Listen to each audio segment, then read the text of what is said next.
Welcome to Toastmasters Time, the show that has everybody talking. I am your host, Ashley Harkness, and with me today is Evaluator David Dye. What kind of a special show is this, David? Tonight's show is all about speaker forums, an advanced club in Pleasanton. All three experienced speakers are going to speak tonight, and all of them are from Speakers Forum. Thank you very much, David. And with me is our first speaker, Emily Fathom. Emily, welcome to the show. Thank you, Ashley. How long have you been a Toastmaster? 7-8 years. 7-8 years. And you're in the Pathways program. Why did you pick the pathway of effective coaching? I'm currently working on my HPL project. High performance leadership. Yes. And the effective coaching pathway is supporting my HPL endeavors. Excellent. Now, are you ready to give your speech? Absolutely. Great, I'm ready to hear it. So while you're getting ready for that, I'm going to be talking to the audience at home and telling them a little bit more about Pathways. Pathways is a new program by Toastmasters that changes the way things go for all of the members of the Pathways membership. We get a chance to do 12 different types. And so we're going to hear Emily Fathom with her speech based on evaluation and feedback, an act of integrity, an act with integrity. Emily Fathom. A choice. Leave or stay. I chose to stay. It was a Sunday. Limited hours at the public library. And I had left my reading glasses. I chose to stay, and knowing the consequences of my actions, knowing that I would inevitably feel pain and irritation because I'd be reading books without them. But I needed to stay. I needed to explore new worlds, perspectives, ideas. I needed that day at the library. Needless to say, that day changed my life. On that specific day, even though my eyes were irritated as I was walking down the bookshelves, I had a moment as I was turning away in which I was snagged backwards. A book had grabbed my attention. I scanned the shelves. Which one was it? Leadership? That's what grabbed my attention? It was a dirty, dusty, black, hardbound book called Leadership. I wanted to slam the book back onto the shelf and walk away, but I didn't. I pulled the book out and opened it.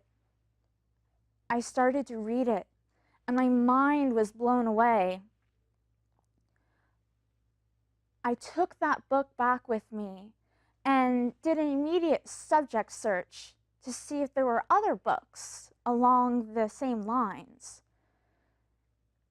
I wanted to know whether this book by James McGregor Burns, the Pulitzer Prize-winning book on transformational leadership, had any bearing on any of my other endeavors. That was how I found other authors: Peter Drucker, Warren Bennis, and Dave Logan. A few months later, I had an opportunity to meet Dave, and I was very fortunate that we became friends. But more than those set of interactions, there were a series of other adventures and discoveries that occurred. And combining all of those events together, I have finally discovered the professional path that I wish to take. I have discovered that I want to help organizations and groups work together. I want to help facilitate the conversations, those hard conversations that we all want to shy away from, so that way we can all work together, so that way we can all achieve more than we could ever achieve alone. That day only happened because of a choice that I made. A choice to forego the pain and discomfort of reading without my glasses. A choice to act and be true to myself. And that's how you can act with integrity.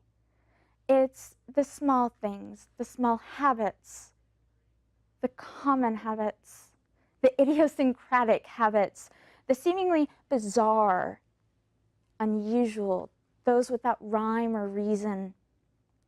And when you act on these habits, especially when you are cutting against the grain or when you are traversing a storm, you will own your power. You will act. You will act with integrity.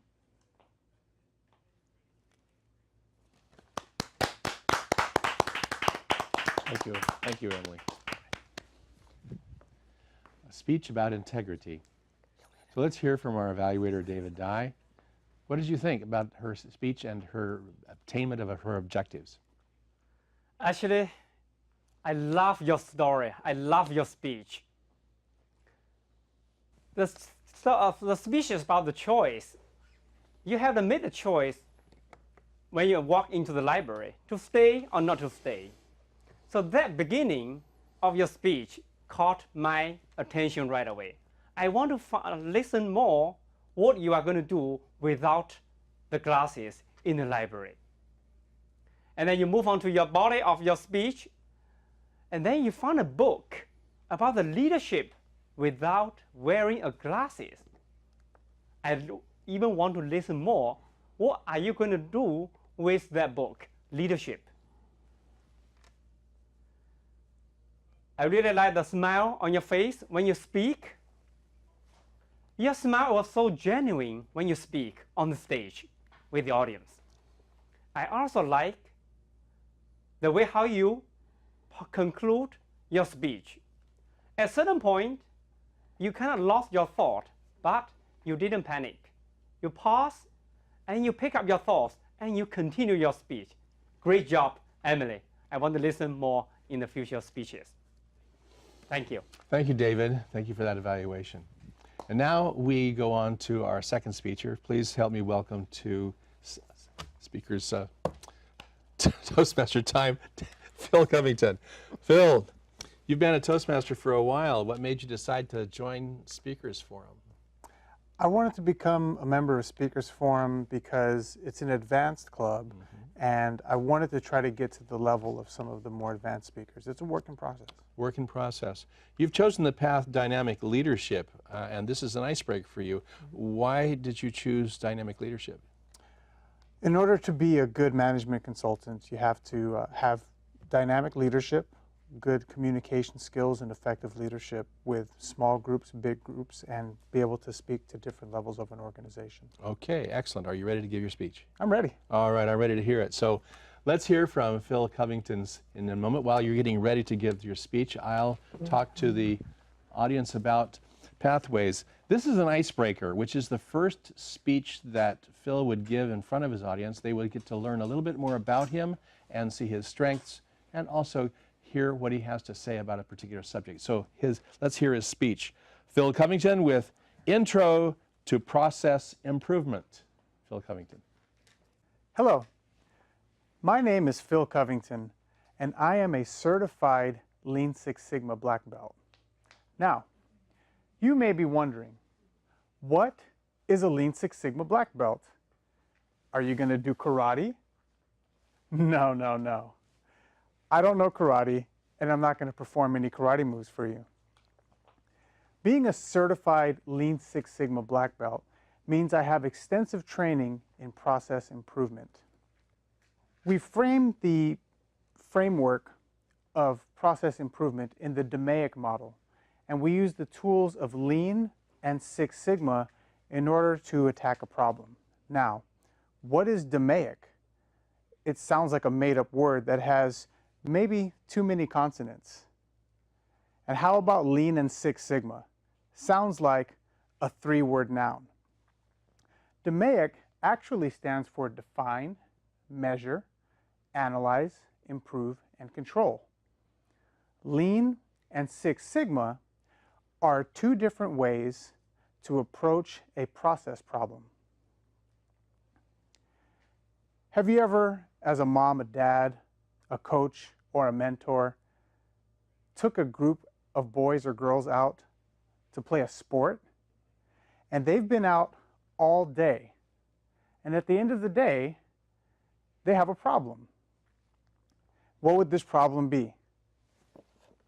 They're hungry, and they need to be fed.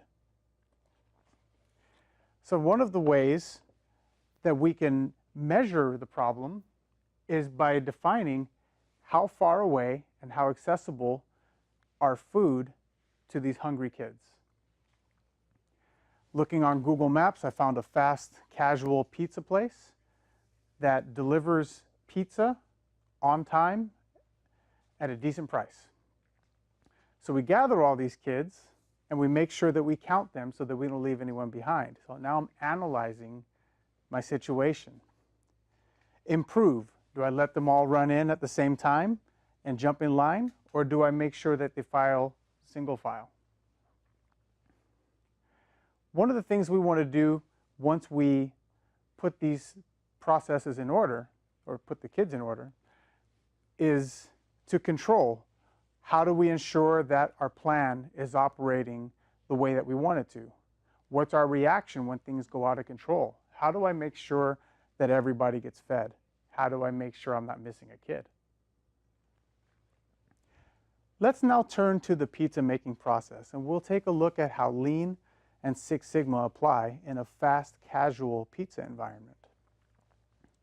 When a customer tells me they want to apply Lean to a process, I look for ways to eliminate waste, reduce waiting times, and reduce setup times. Why did I choose a fast casual pizza place as opposed to a traditional parlor? One of the reasons is because the time that the kids come into the restaurant and sit to wait for pizza to be made for them is considered waste. In a fast casual pizza environment, the kids all get into a line and they make their order, and the pizza is built in front of them in an assembly line fashion. We're reducing the wait time from order to delivery of a product or a service. Six Sigma approaches process improvement a little bit differently. When a customer tells me they would like to have Six Sigma performed on their process, I look at ways that I can improve quality, reduce variation. If you've ever been to a fast casual pizza restaurant, you'll notice that there are only two sizes of pizza that you can get. Compare that to a traditional pizza parlor where you'll have 3 or more sizes. In addition, you'll see at a traditional pizza parlor where the guy is taking the dough and flipping it and spinning it. That's all fun, but all of that motion doesn't get the kids fed. The choices they have are limited. They can only choose from the toppings that are in front of them. And from the time that they order to the time that they pay is the same time for every single person.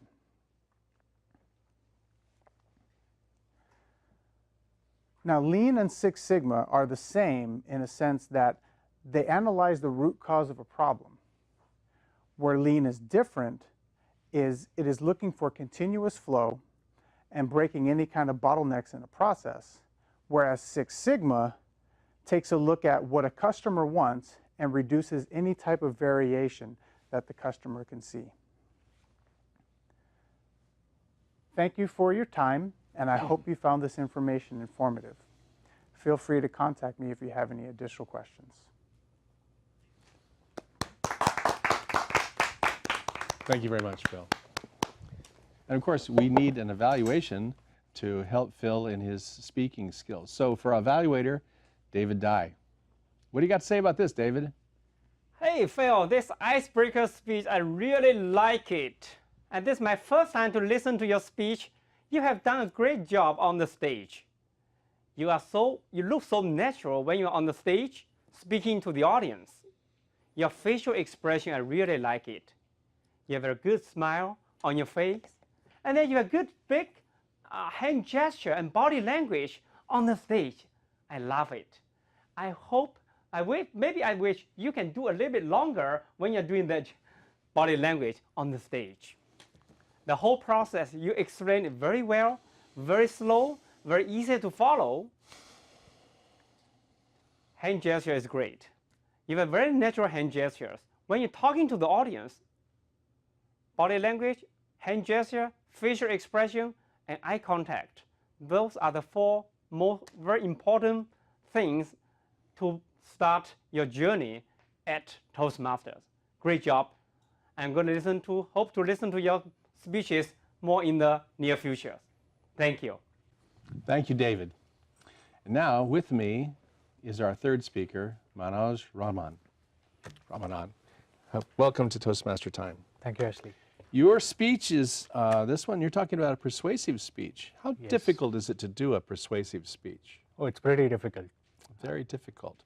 As a participant myself, I need to be really persuaded or convinced. Oh, I see. Yeah. So part of your success is your own belief in what you're doing. Absolutely. It's a great insight. Thank you very much. Are you ready to do your speech? Yes. I'm ready to hear it. So while you're getting ready for that, I'll be talking to the audience at home about a little bit more about persuasive speaking. This is a part of presentation mastery, another pathway. His idea here is to be able to give us a persuasive speech. So let's get right to it with Manoj Ramanan and his speech, The 3 C's of Leadership. When you listen to the word leader, what are some of the names that come to your head? I imagine 2 names are Mahatma Gandhi and Martin Luther King. The impact that these leaders have had on our planet is immense. But when ordinary individuals get an opportunity to lead, we step back because we often feel that leadership is often about big impact and it is somehow beyond our reach. Today, I'm here to break that myth, and I'm going to share with you the 3 C's of leadership. Let me take you to 20 years back. I was a high school student and I had signed up for a speech elocution competition. I don't know what made me sign up, but as I walked in, I remembered feeling petrified. With good reason, as it turned out. In 15 seconds, my speech was over. I saw some giggles and some sniggers in the crowd, and I remember wanting to disappear. But then I felt a hand on my shoulder. A teacher who I have never met before, she looked me at the eye and she said, "Manoj, it's okay. You'll be back. Keep going." It's because of her that I even mustered the courage to get back and speak again in front of the public. It's 20 years since that incident. I don't remember her name. I don't remember her face, but I remember how she made me feel. And that takes me to the first C of leadership, compassion. When we come from a space of compassion, we truly lead. For every success story, there are so many failures. But when we come from a space of compassion, we can truly lead. About 5 years ago, I went to India. I was there on the busiest road. There was utter chaos, so much noise. I was a fresh business graduate, and I was wearing my suit and a nice pair of leather shoes. I saw a cobbler, and I walked up to him, and I gave my boot to him for him to clean up. And for the next 10 minutes, I watched him completely immersed in the act of his work. He was smiling a song, and he was so engrossed that no amount of noise, nothing could break him from his utter focus to what he was doing. I remember thinking that here I was, much more successful than him, had fancier titles than him, but I wanted what he had. I was so inspired, and that takes me to the second C, care. That cobbler cared so much about his work that he made magic happen. As leaders, what can we truly care about? I remember that incident led me to search for work that was meaningful to me. I don't remember that cobbler's name or his face, but I remember how he made me feel through the act of caring. A few months ago, I went to New York, and I went to this place called 9/11 Memorial. It was a beautiful, serene environment, and there's a space where more than 3,000 people's names are inscribed. I remember feeling very moved, and I noticed that there was one single white rose which was put on some of the names. I was intrigued, and when I researched, I figured that there is one person who wanted to so honor the victims that he checks the birthdays of every single person, and he plants that single white rose every single day for 365 days. When I think about that, I'm reminded of the third C of leadership, commitment. That person so wanted to honor the victims that he was truly committed every single day to honor them. As leaders, where can we be more committed? Dear leaders, as you see, leadership is not beyond our boundaries. It is very much within each one of us. When we tap into our 3 C's, compassion, care, and commitment, we can act as leaders. We can truly make this world a better place, and we can inspire the next set of leaders.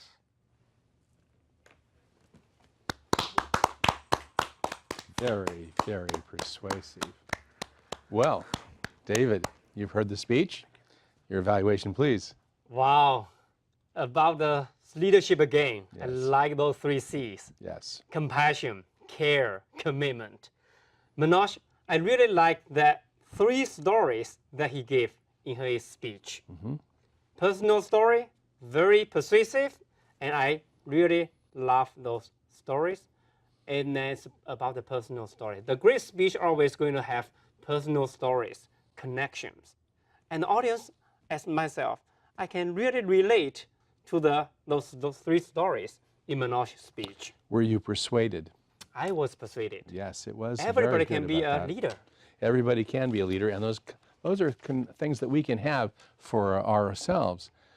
In your experience with the 3 speakers we had today as an evaluator, does it clearly show that Speakers Forum, the club, has really improved them?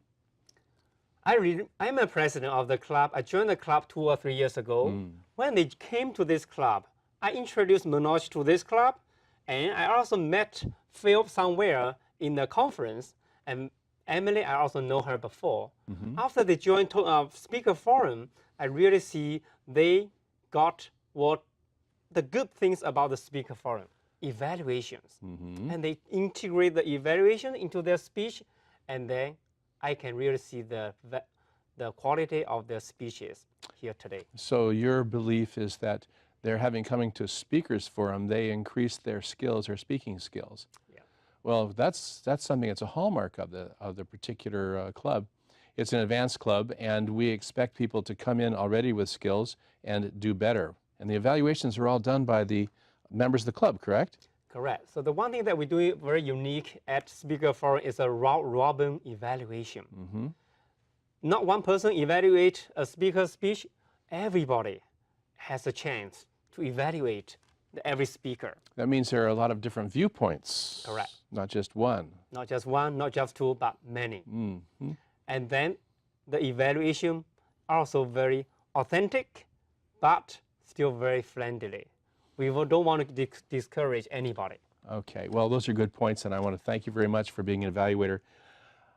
It's time for us to tell you that this is Toastmaster Time, our television show. We come from the Media Center in Palo Alto, California. This time I'd like to thank all of the hardworking staff and crew who have made this show possible for us. You'll see some of them in the credits. One thing I would say, and that is, there is more to learn just from what you've seen tonight from Toastmasters. And if you want more information, then I encourage you to go to one of the websites, toastmastertime.com. You'll see more about the show and also the people that are on it. Also, we are sponsored by District 57, and you learn more about that particular organization at d57tm.org. That's District 57. As for more information about Toastmasters in general, you can go to their website, toastmasters.org.